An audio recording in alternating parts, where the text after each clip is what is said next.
नमस्कार साथियों। तो चलिए आज के दैनिक जागरण में क्या खास खबरें हैं उन्हें हम लोग एक एक करके देख लेते हैं। और याद रखिए दैनिक जागरण का राष्ट्रीय संस्करण है, तो इसमें आप लोगों को महत्वपूर्ण खबरें ही देखने को मिलेंगी। और आप सभी जानते हैं कि आज है संडे यानी कि रविवार। तो आज रात 8 बजे हम लोग लाइव आकर जुड़ेंगे। आप लोगों के जो भी सवाल हों, जो भी सुझाव हों, आप लाइव आकर जरूर बताइएगा। ठीक है। कमलनाथ की भाजपा में जाने की अटकलें तेज। एक बात आप लोगों को और बता दूं, देखिए नेताओं के आने जाने पर आप लोग ज्यादा परेशान मत हुआ करिएगा, क्योंकि आप देखेंगे अभी भारतीय जनता पार्टी सत्ता में है तो अधिकतर कांग्रेस के नेता भारतीय जनता पार्टी में शामिल हो चुके हैं। और अगर अगर कल कांग्रेस या आम आदमी पार्टी की आ जाए तो यही नेता उसमें भी शामिल हो जाएंगे, क्योंकि हमारे देश के नेताओं की कोई विचारधारा, कोई सिद्धांत नहीं। ये बात भी जान लीजिए। अब कमलनाथ को देख लीजिए। आप सभी जानते हैं कि मध्य प्रदेश के मुख्यमंत्री रहे। कांग्रेस में आप देखिए दिग्गज नेता भी है, और आप देखिए कांग्रेस की तरफ से इन्हें बहुत कुछ दिया गया। कहते हैं कि इंदिरा गांधी ने छिंदवाड़ा में इनके लिए प्रचार किया था, देश की पहली महिला प्रधानमंत्री ने, और उन्होंने कमलनाथ को तीसरा बेटा कहा था अपना। समझ रहे हैं आप लोग। अब आप देखें कमलनाथ को मध्य प्रदेश का मुख्यमंत्री बनाया गया, विधानसभा के सदस्य भी। और आप देखते हैं कि 2023 का चुनाव था इन्हीं के चेहरे पर ला गया था पूरा। और आप देखिए केंद्र में मंत्री भी रहे हैं, आप सोच सकते हैं, और कई बार लोकसभा के सदस्य भी रहे हैं। अगर आप देखिए इस उम्र में कमलनाथ कहें कि नहीं हमारा कांग्रेस से ए हो रहा है, वो हो रहा है, आजकल देखिए वो नहीं कहने लगते हैं।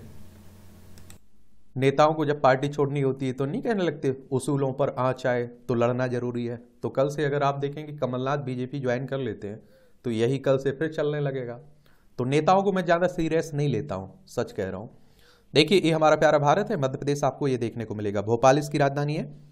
और आप देखेंगे कि इसकी सीमा राजस्थान, गुजरात, महाराष्ट्र, छत्तीसगढ़ और उत्तर प्रदेश से लगती है। 5 राज्यों से लगती है। 1 नवंबर 1956 में इसे राज्य बनाया गया था मध्य प्रदेश को। विधानसभा में 230 सीटें हैं, राज्यसभा में आप देखेंगे 11 सीटें हैं, लोकसभा में 29 सीटें हैं। 3,08,245 वर्ग किलोमीटर में फैला हुआ है आपका मध्य प्रदेश। क्षेत्रफल में दूसरे नंबर पे है, पहले पर राजस्थान, दूसरे पर मध्य प्रदेश। और देखिए आज के समय में कोई भी नेता संघर्ष नहीं करना चाहता है। रोड पर आप देखते हैं किसी को आंदोलन करते हुए देखते हैं? नहीं देखते हैं ना। वो इंदिरा गांधी के समय का समय चला गया। आपने देखा होगा कि इंदिरा गांधी ने राष्ट्रीय आपातकाल लगाया, 352 का उपयोग किया ना, अनुच्छेद 352 का। और 1975 से 77 तक राष्ट्रीय आपातकाल लगा रहा। जयप्रकाश नारायण का नाम आप लोगों ने सुना होगा, बूढ़े थे, बुजुर्ग व्यक्ति थे, उन्होंने आप देखिए आंदोलन कर दिया। जेपी आंदोलन आप लोग सुने होंगे। इंदिरा गांधी को अपनी सत्ता गंवानी पड़ी, तो वो संघर्ष अब नहीं बचा हुआ है लगभग, ये सोच लीजिए।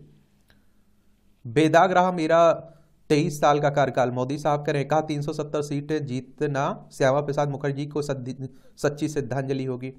अब एक बात आप सभी जानते हैं, एक बात और जान लीजिए कि भारतीय जनता पार्टी की अगर हम बात करें तो 1980 में इसकी स्थापना हुई थी। और भारतीय जनता पार्टी से मुझे लगता है कि आप लोग मोटिवेशन ले सकते हैं। पहली बार आप देखिए उसने चुनाव लड़ा, 2 सीटें जीती, और आप सोचिए कि कितना संघर्ष किया उनके नेताओं ने। आप 303 सीटों पर जा पहुंचे, अब 370 सीटें कहने की बात हो रही है। तो वही कह रहे हैं। वीडियो कॉन्फ्रेंसिंग से कोर्ट में पेश हुए केजरीवाल आबकारी घोटाले में 5 समन के बाद भी मुख्यमंत्री के पेश नहीं होने पर ईडी पहुंची है अदालत। ईडी अरविंद केजरीवाल से करना चाहती पूछताछ, अगली सुनवाई 16 मार्च को होगी। आबकारी घोटाला यानी कि आप देखिए शराब घोटाले की बात हो रही है।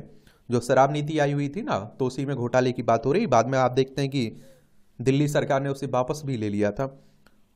और अगर हम बात करें देखिए ईडी की, तो एनफोर्समेंट डायरेक्टरेट प्रवर्तन निदेशालय की बात हो रही। 1 मई 1956 में इसकी स्थापना हुई थी। नई दिल्ली में इसका हेडक्वार्टर आपको देखने को मिल जाएगा। कब तक सिर्फ 5 देश बने रहेंगे 188 देशों की आवाज?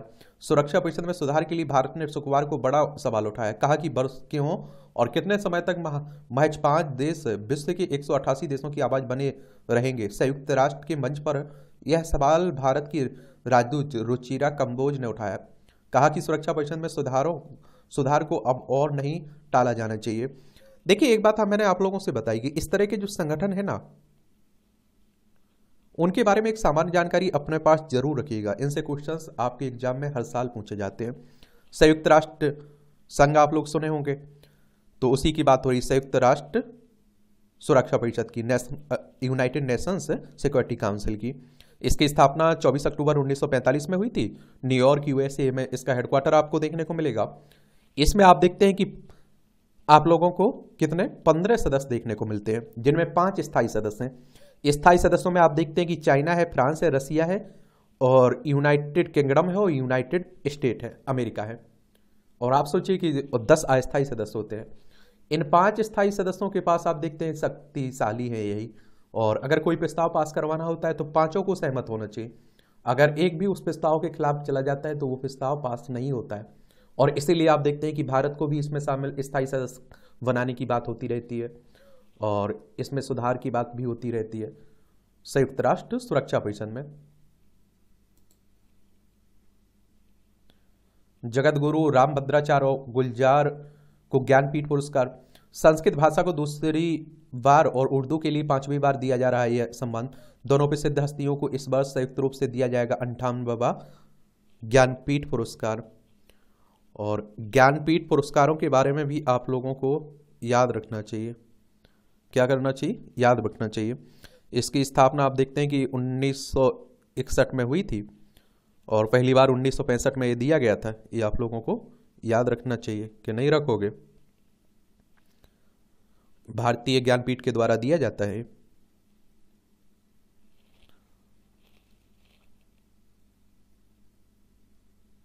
और आप देखते हैं जगत गुरु रामभद्राचार्य गीतकार गुलजार को इस बार का ज्ञानपीठ पुरस्कार से सम्मानित किया गया है। ज्ञानपीठ पुरस्कार चयन समिति ने दोनों के नामों की घोषणा कर दी है। उर्दू के लिए मशहूर गीतकार गुलजार और संस्कृत के लिए जगत गुरु रामभद्राचार्य को 58वां ज्ञानपीठ पुरस्कार दिया जाएगा। और याद रहे, दोनों हस्तियां अपने अपने क्षेत्र में काफी मशहूर हैं। भारतीय ज्ञानपीठ के महाप्रबंधक RN रवीन तिवारी ने बताया कि प्रसिद्ध कथाकार और ज्ञानपीठ पुरस्कार से सम्मानित प्रतिभा राय को अध्यक्षता में चयन समिति ने फैसला लिया। जहां जगत गुरु भद्राचार्य संस्कृत भाषा और वेद पुराण के प्रखंड विद्वान हैं, वहीं गुलजार तमाम फिल्मों में गीत लिखने के अलावा गजल और कविता के क्षेत्र में मशहूर है। बैठक में ज्ञानपीठ के निर्देशक मधुसूदन आनंद भी शामिल थे। याद रहे कि 1944 में भारतीय ज्ञानपीठ की स्थापना की गई थी। वर्ष 1965 से भारतीय साहित्य में उत्कृष्ट योगदान के लिए प्रतिवर्ष ज्ञानपीठ पुरस्कार देने की शुरुआत हुई। संस्कृत भाषा को दूसरी बार, उर्दू के लिए 5वीं बार ज्ञानपीठ पुरस्कार दिया जा रहा है। ज्ञानपीठ पुरस्कार देश का सर्वोच्च साहित्य सम्मान है। विजेताओं को पुरस्कार में 11 लाख रुपए की राशि, वाग्देवी की प्रतिमा, प्रशस्ति पत्र प्रदान किया जाता है। ये जरूर आप लोग याद रखिएगा। और संस्कृत के प्रकांड विद्वान हैं और बहुभाषाविद भी हैं रामभद्राचार्य, और इन्हें तो आप हिंदी में फिल्मों में प्रसिद्ध हैं। आप देखते हैं कि कौन? गुलजार सिंह। और रामभद्राचार्य का जन्म 1950 में उत्तर प्रदेश के जौनपुर के खादी खुर्द में हुआ था। चित्रकूट में रहने वाले रामभद्राचार्य प्रख्यात विद्वान, शिक्षाविद, बहुभाषाविद, रचनाकार, प्रवचनकार, दार्शनिक और हिंदू धर्म गुरु हैं। रामानंद संप्रदाय के वर्तमान 4 जगत गुरु रामानंदाचार्य में से एक हैं और इस पद पर 1988 से विराजमान हैं।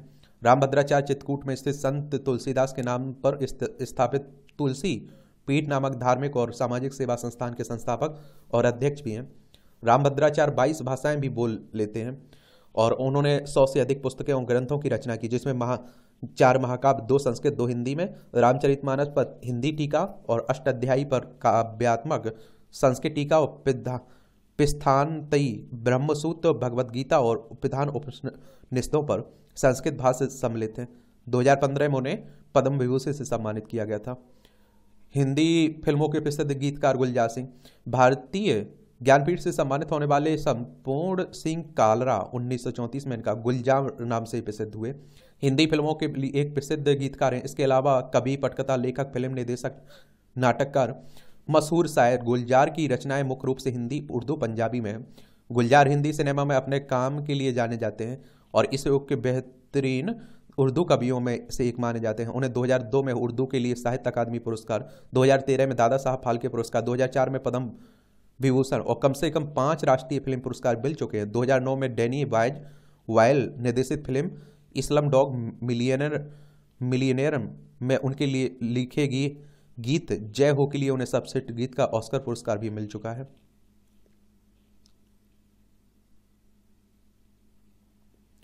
इसरो ने लॉन्च किया मौसम संबंधी उपग्रह इनसैट 3DS और GSLV F-14 रॉकेट से श्रीहरिकोटा से भरी उड़ान। तीसरी पीढ़ी का मौसम अवलोकन उपग्रह है इनसैट 3।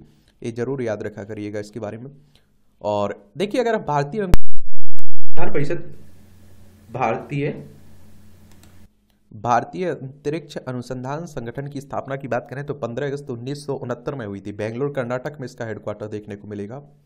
तो भारतीय अंतरिक्ष अनुसंधान संगठन ने पृथ्वी और महासागरों का अध्ययन करने के अपने मिशन पर एक और उपलब्धि हासिल करते हुए शनिवार को तीसरी पीढ़ी के मौसम अवलोकन उपग्रह इनसैट 3DS को लॉन्च किया है। 27.5 घंटे की उल्टी गिनती के बाद लगभग 52 मीटर लंबे geosynchronous satellite launch vehicle F-14 ने शनिवार को शाम 5:35 श्रीहरिकोटा के सतीश धवन अंतरिक्ष केंद्र से इनसैट 3DS के साथ उड़ान भरी। लगभग 20 मिनट की उड़ान के बाद 2274 किलोग्राम वजनी इनसैट 3DS को जियो सिंक्रोनस ट्रांसफर ऑर्बिट में स्थापित कर दिया।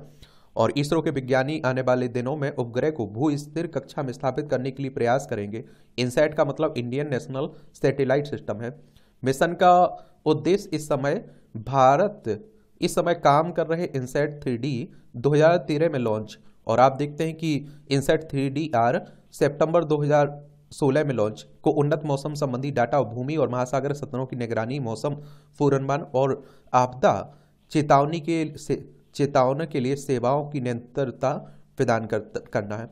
और पृथ्वी विज्ञान मंत्रालय के विभिन्न विभाग जैसे भारत मौसम विज्ञान विभाग, राष्ट्रीय मध्यम अवधि मौसम पूर्वानुमान केंद्र, राष्ट्रीय महासागर प्रौद्योगिकी संस्थान, भारतीय राष्ट्रीय महासागर सूचना सेवा केंद्र और विभिन्न एजेंसियों और संस्थानों को इनसैट 3DS से भेजने जाने वाले डाटा से लाभ होगा। और इस सफलता से इसरो का आत्मविश्वास बढ़ा है, सोमनाथ साहब कह रहे हैं। अच्छी बात है। अब आप देखिए, ये राष्ट्रीय राजधानी से जुड़ी हुई खबरें हैं। केजरीवाल भी खूब राजनीति खेलते हैं।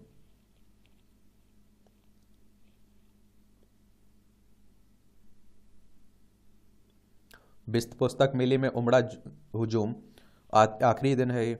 17वें नक्षत्र मेले में भी रही भीड़ काफी। जो आप देख रहे हैं कि प्रगति मैदान में चल रहा है ना विश्व पुस्तक मेला, उसी की बात हो रही है। दशकों से द्विराष्ट्र समाधान की पैरवी कर रहा है भारत। जयशंकर बोले कि दुनिया में अब कई देश न केवल इसका समर्थन कर रहे हैं बल्कि इसे जरूरी भी मान रहे हैं। बंधकों की वापसी को अनिवार्य बताते हुए स्थायी मानवीय गलियारा उपलब्ध कराने को कहा है। इजराइल और फलस्तीन के बीच जो संघर्ष है ना, उसी की बात हो रही है। और देखिए, हम लोग कहते हैं कि देखिए, इजराइल एक देश होना चाहिए और फिलिस्तीन एक देश होना चाहिए। हम दो राष्ट्र के सिद्धांत के समर्थक हैं। बांग्लादेश की प्रधानमंत्री से भी मिले हमारे विदेश मंत्री साहब। और आप देखेंगे जर्मनी में शनिवार को म्यूनिक सुरक्षा सम्मेलन में एक पैनल चर्चा के दौरान विदेश मंत्री साहब, कई विकल्प रखना गलत नहीं है। नॉन अलायंस से ऑल अलायंस की ओर भारत की विदेश नीति के संबंध में की गई टिप्पणियों पर जयशंकर ने कहा कि कई विकल्प रखने के लिए देश की आलोचना नहीं की जानी चाहिए। यूक्रेन के साथ सैन्य संघर्ष के बीच रूस से तेल खरीदने के भारत के रोक पर जयशंकर ने कहा कि यह दूसरों के लिए समस्या नहीं होनी चाहिए। मेरे पास कई विकल्प हैं, आपको प्रशंसा करनी चाहिए। क्या यह दूसरों के लिए समस्या है? मुझे ऐसा नहीं लगता है। अच्छे साझेदार विकल्प प्रदान करते हैं, स्मार्ट साझेदार उनमें से कुछ विकल्प अपनाते हैं। म्यूनिक सुरक्षा सम्मेलन ब्रिक्स की सराहना भी की है। उभरते भू राजनीतिक परिदृश्य में ब्रिक्स और अन्य शक्तियों के उदय के संबंध में एस जयशंकर ने शनिवार को ब्रिक्स की सराहना की और कहा कि बड़ी संख्या में देश इस मंच में शामिल होने के इच्छुक हैं। किसी उत्पाद की तरह हमने पिछले साल बाजार में इसका ब्रिक्स परीक्षण किया था। पूछा गया था कितने लोग ब्रिक्स में शामिल होना चाहते हैं और हमें 30 देश मिले जो इसके इच्छुक हैं। जयशंकर ने कहा कि गैर पश्चिमी और पश्चिमी विरोधी होने के बीच अंतर करने की आवश्यकता है।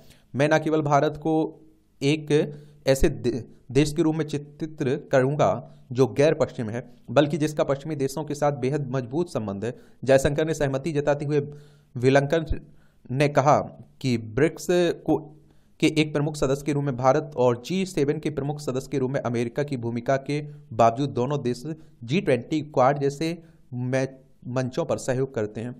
एक बात और आप लोगों को यहाँ बता देता हूँ, कई संगठनों के बारे में यहाँ चर्चा हुई है और मैं बार बार आप लोगों से एक बात ही बोल रहा हूँ कि इन सब संगठनों के बारे में आपको एक सामान्य जानकारी अपने पास हर हाल में रखना है। और आप देखिए, जो आपका एजुकेशन सर्कल प्लेटफॉर्म है ना, उसमें सभी संगठनों के बारे में बात की जा रही है, विस्तार से चर्चा की जा रही है। तो उसे आप लोग जरूर ज्वाइन कर लें और फ्री है, वहाँ कुछ नहीं है, कोई पैसा नहीं लिया जाता है। और सभी संगठनों के बारे में पढ़ें, और अगर फिर भी कोई सवाल छूट जाता है तो आप मुझे बता सकते हैं, क्योंकि मुझे लगता है जहां तक कि आपके सभी सवालों के जवाब उनमें मिल जाते हैं। उसे जरूर देख लें आप लोग। यहां अगर हम लोग ब्रिक्स की बात करें, तो आप देखते हैं कि ब्राजील, रसिया, इंडिया, चाइना और साउथ अफ्रीका इसमें शामिल है ना, उसी की बात हो रही है। 16 जून 2009 में इसकी स्थापना हुई थी। और यहाँ G7 की बात हुई है। किसकी बात हुई है? G7 की बात हुई है। तो इसके बारे में भी याद रखिएगा, ग्रुप ऑफ 7 के नाम से भी आप लोग जानते हैं इसमें, तो ये भी याद रखना चाहिए आप लोगों को। 25 मार्च 1973 में इसकी स्थापना हुई थी, और पहली इसकी सम्मट आप देखते हैं कि 15 नवंबर 1975 में हुई थी। और एक G20 आप लोगों ने देखा है। अब G20 को तो आप देखते हैं कि अगर G21 कहा जाए तो कोई गलत नहीं है, क्योंकि आप सभी जानते हैं कि इसमें एक देश और शामिल हो चुका है, 21 मेंबर हो चुके हैं। G20 की स्थापना 26 सितंबर 1999 में हुई थी। 2008 में पहली इसकी बैठक हुई थी, और 21 सदस्यों में आप देखेंगे कि अर्जेंटीना हो गया, इसमें कौन कौन हो गए? अर्जेंटीना, ऑस्ट्रेलिया, ब्राजील, कनाडा, चीन, France, Germany, Bharat, Indonesia, Italy, Japan, Mexico, रूस, सऊदी अरब, दक्षिण अफ्रीका, दक्षिण कोरिया, टर्की, यूनाइटेड किंगडम, संयुक्त राज्य अमेरिका, यूरोपीय संघ और अफ्रीकी संघ भी जुड़ चुका है इसमें, याद रखिएगा।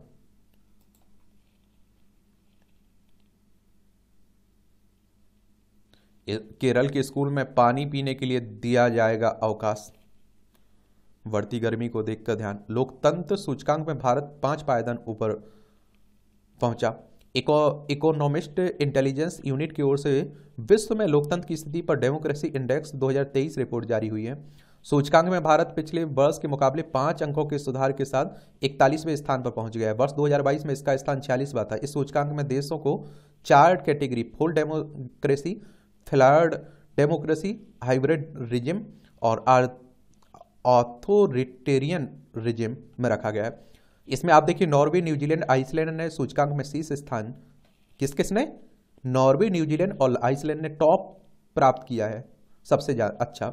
और जबकि उत्तर कोरिया, म्यांमार और अफगानिस्तान ने निचले 3 स्थान पर हैं।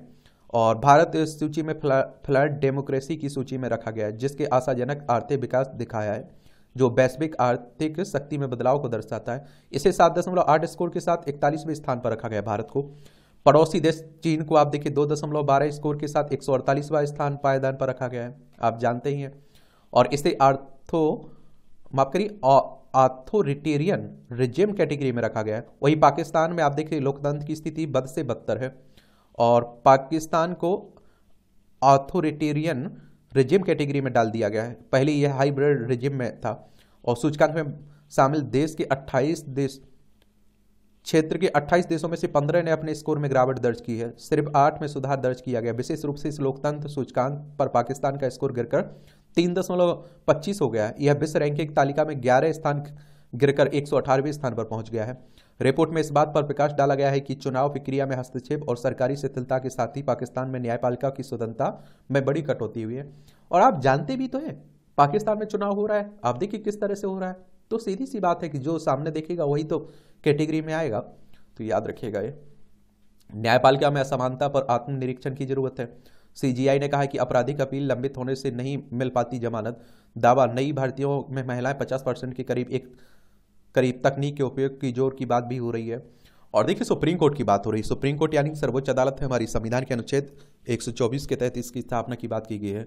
28 जनवरी 1950 में स्थापना हुई थी। केंद्रीय औषधि मानक नियंत्रण संगठन ने दवाओं की गुणवत्ता सुनिश्चित करने के लिए जारी किया दिशा निर्देश। दवाओं के नमूने एकत्रित करने की पद्धति एक समान हो, पर्याप्त मात्रा में नमूने एकत्रित कर प्रयोगशाला में भेजे जाए, क्योंकि आजकल आप देख रहे हैं कि कई जगह नकली दवाएं भी मिल जाती हैं। पुरी जगन्नाथ मंदिर के रत्न भंडार को खोलने के लिए हाईकोर्ट गंभीर, ये आप देखिए। गुलाम जम्मू कश्मीर के विस्थापित विधानसभा में मांग रहे 8 सीटें, आबादी के अनुपात में मिले प्रतिनिधित्व ताकि 77 वर्ष की राजनीतिक उपेक्षा हो सके।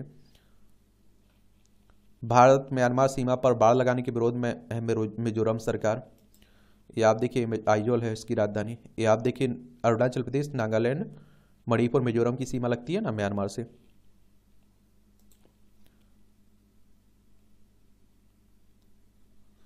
ये आप देखते हैं कि भारत म्यांमार सीमा पर बाड़ लगाने और मुक्त आवाजाही व्यवस्था को खत्म करने के विरोध में है। यहाँ के मुख्यमंत्री ने कहा कि वर्तमान सीमा ब्रिटिशों द्वारा मिजो लोगों को अलग करने वाले फूट डालो राज करो की नीति के माध्यम से तय की गई थी। भारत म्यांमार में रहने वाले मिजो लोग अभी भी पुनः एकीकरण का सपना देखते हैं। बरसात में यमुना से अतिरिक्त पानी राजस्थान को देगा हरियाणा। अतिरिक्त बरसाती पानी के सदुपयोग को लेकर राजस्थान व हरियाणा के बीच हुआ डीपीआर बनाने का समझौता। केंद्रीय जल शक्ति मंत्री हरियाणा और राजस्थान के मुख्यमंत्रियों की उपस्थिति में दिल्ली में हुआ समझौता है।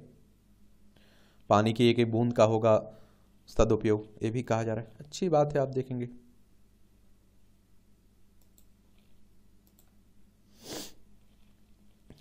अब आप देखिए, ये राजनीति की खबरें हैं और देखिए लोकसभा में 543 सीटें हैं और आप देखिए लोकसभा चुनाव के पहले बहुत सारे उलटफेर आपको देखने को मिलेंगे।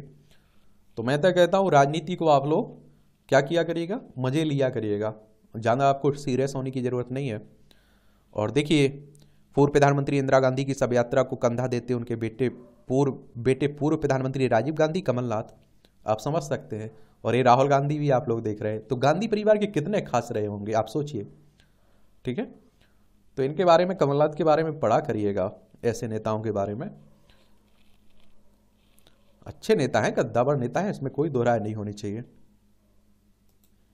हिंदी बेस्ट सेलर में अनुवाद श्रेणी की सूची एक देख सकते हैं।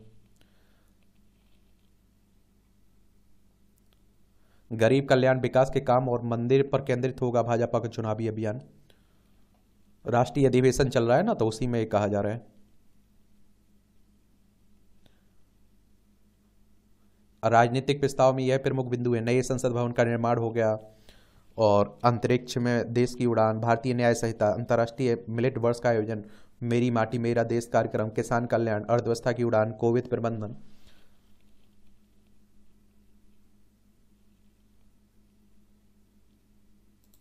देखिए आप सभी जानते हैं कि किसान आंदोलन कर रहे हैं एमएसपी को लेकर, और किसान बोले एमएसपी पर अध्यादेश लाए केंद्र।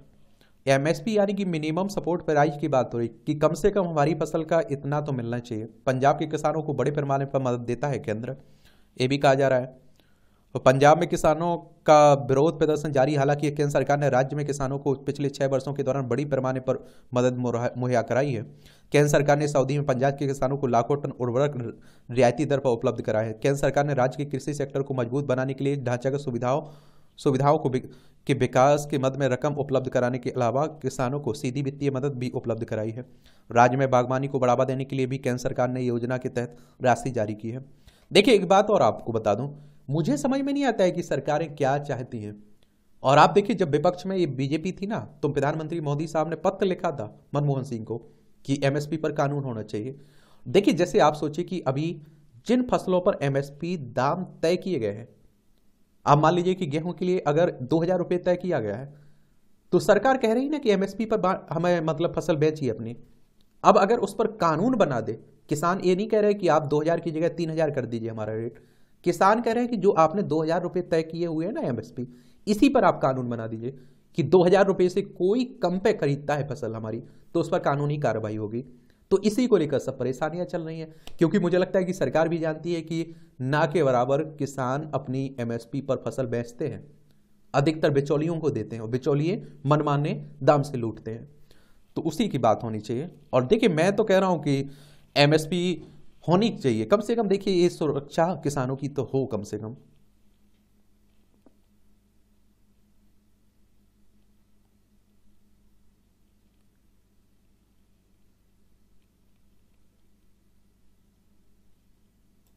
ये आप देखिए संडे विशेष, रविवार विशेष, कार्टून चरित्र से पहाड़ी भाषा संग जोड़े रखने की पहल, कैप्टन कूल धोनी को भेजी लौटी बेटी, ये सब आप देखा करिएगा। भाषा बोली की समृद्ध थाली, मिथिलाक्षर के संरक्षण के ऑनलाइन अभियान, अच्छी बातें हैं।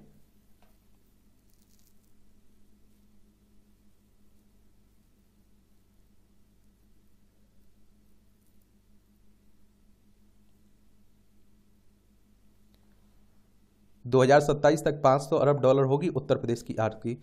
SBI रिसर्च ने कहा कि धार्मिक पर्यटन में वृद्धि से राज्य को मिलेगा अतिरिक्त राजस्व। शेयर बाजार में 89.47 लाख निवेशकों के साथ उत्तर प्रदेश ने गुजरात को भी पछाड़ा। ये अब आप देखिए ये उत्तर प्रदेश लखनऊ है। अयोध्या में राम मंदिर हो ही चुका है। आप देखेंगे कि बनारस में भी हो रहा है, मथुरा में भी बात हो रहा है। तो लोग जाते हैं तो वो उसी को पर्यटन कहते हैं, धार्मिक पर्यटन कहते हैं। लखनऊ इसकी राजधानी, इसकी अंतर्राष्ट्रीय सीमा नेपाल से लगती है। राज्यों में बिहार, झारखंड, छत्तीसगढ़, मध्य प्रदेश, राजस्थान, हरियाणा, हिमाचल प्रदेश और उत्तराखंड से लगती है। दिल्ली से लगती है। 8 राज्यों से, 1 केंद्र शासित प्रदेश से। विधानसभा में 403 सीटें, विधान परिषद में 100 सीटें, राज्यसभा में 31 सीटें, लोकसभा में 80 सीटें हैं और विधान परिषद में कितनी 100 सीटें हैं, याद रखिएगा। योगी आदित्यनाथ यहाँ के चीफ मिनिस्टर हैं। परिवहन में ग्रीन हाइड्रोजन के इस्तेमाल की तैयारी। नवीन एवं नवीकरणीय ऊर्जा मंत्रालय ने पायलट प्रोजेक्ट शुरू करने के लिए जारी किया दिशा निर्देश और 496 करोड़ रुपए खर्च किए जाएंगे पायलट प्रोजेक्ट पर 2 वर्षों के दौरान। 50 लाख टन ग्रीन हाइड्रोजन के उत्पादन का लक्ष्य 2030 तक। प्रोजेक्ट के तहत देश में तैयार किया जाएगा जरूरी इंफ्रास्ट्रक्चर। हाइड्रोजन हाईवे के रूप में विकसित किए जा सकते हैं कुछ हाईवे। चलिए, अच्छी बात है। हाइड्रोजन हमारे पर्यावरण के लिए भी अच्छा है। AI चिप संयंत्र लगाएगी सॉफ्टबैंक के माया योशीसन। दिग्गज निवेश फर्म है ना सॉफ्टबैंक के संस्थापक और CEO माया योशीसन भी आर्टिफिशियल इंटेलिजेंस की रेस में शामिल हो गई है। सरकार ने FCI की अधिकृत पूंजी बढ़ाई। भारतीय खाद्य निगम की पहले 9 माह में ताजा फलों का निर्यात 29% बढ़ा। भारत में थर्मल कैमरा बनाएगी नॉर्डर्न कम्युनिकेशंस। FPI ने इस वर्ष इक्विटी से 29,520 करोड़ रुपए निकाले हैं। जहंदा महंगाई के चलते अमेरिकी बॉन्ड यील्ड बनने से हो रही है निकासी। डेट बाजारों में 2024 में अब तक 36,396 करोड़ का किया गया निवेश और 2024 में आप देखिए 5 से 6% बढ़ सकती प्राकृतिक गैस की खपत। निर्यात बढ़ाने के लिए नए निर्यातक तैयार करने में जुटी सरकार। छोटे उत्पादकों को ई-कॉमर्स निर्यातक बनने में दी जा रही है मदद और देश के 200 जिलों में चलाया जा रहा है प्रोत्साहित कार्यक्रम।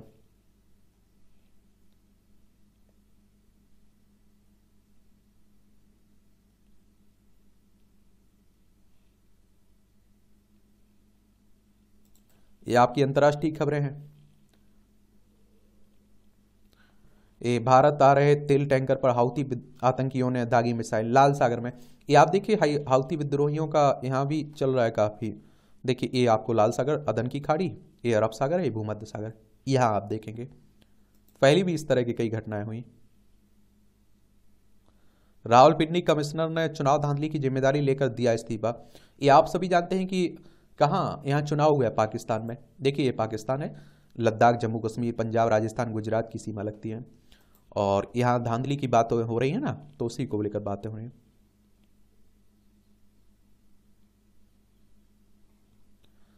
सेना की इच्छा पूरी करने को नवाज नहीं बन रहे प्रधानमंत्री।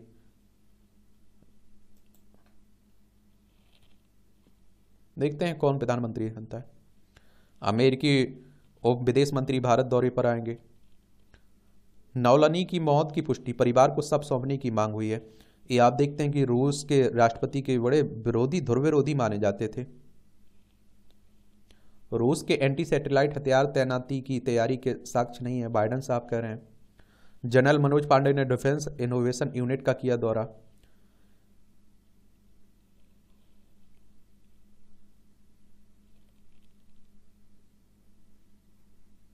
नागरिक धोखाधड़ी केस में ट्रंप पर $35 करोड़ का जुर्माना। इनके दिन भी काफी बुरे चल रहे हैं। अमेरिका के राष्ट्रपति का चुनाव भी है अब।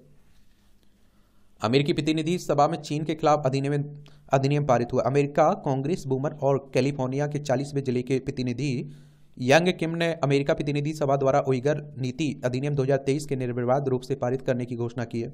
इंटरनेट मीडिया प्लेटफॉर्म एक्स पर साझा की गई एक पोस्ट में कांग्रेस महिला ने कहा कि हम अपने शब्दों और कार्यों के माध्यम से दिखाना होगा कि हम उइगर नरसंहार और CCP के बराबर दुष्प्रचार, जबरदस्ती और दुर्व्यवहार के खिलाफ खड़े हैं। मैं अपने उइगर नीति अधिनियम से उत्साहित हूं। इसके अलावा इस बयान में अमेरिकी प्रतिनिधि ने कहा कि अमेरिकी प्रतिनिधि सभा ने संयुक्त राज्य अमेरिका को ठोस कदम उठाने में मदद करने के लिए प्रतिनिधि यंग किम के नेतृत्व में 2023 के उइगुर नीति अधिनियम को भारी बहुमत से पारित किया है। चीनी कम्युनिस्ट पार्टी के अत्याचार के खिलाफ उइगर और अन्य जातीय अल्पसंख्यकों का समर्थन करना है। उत्तर प्रदेश में सिपाही भर्ती परीक्षा में सेंध लगाने के प्रयास में 155 गिरफ्तार हुए हैं। मैंने आप लोगों से कहा ना कि आप लोग पेपर देख के घर नहीं पहुंच पाते हैं और मालूम चलता है पेपर आउट हो गया। इसी को लेकर बड़ी बातें हो रही हैं कि सुधार होना चाहिए। अब आप देखिए नया कानून भी आया हुआ है, देखते हैं लागू होने दीजिए क्या फर्क पड़ता है। ईडब्ल्यूएस आरक्षण का लाभ केवल सामान्य वर्ग को ही क्यों, ये मध्य प्रदेश हाईकोर्ट का राय। केंद्र सरकार ने को 8 सप्ताह में जवाब पेश करने को कहा। गैर सरकारी संगठनों ने अदालत में दाखिल की याचिका।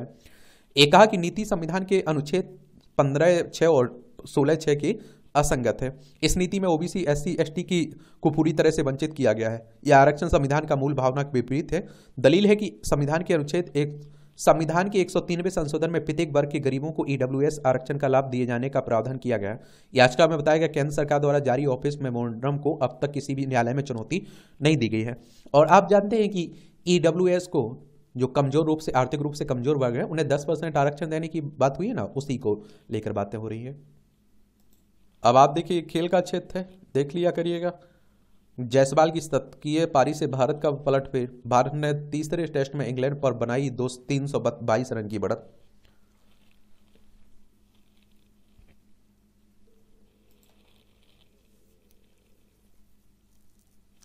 मेहुली दिव्यांश को मिक्स्ड टीम स्पर्धा में कांस्य पदक जीता है।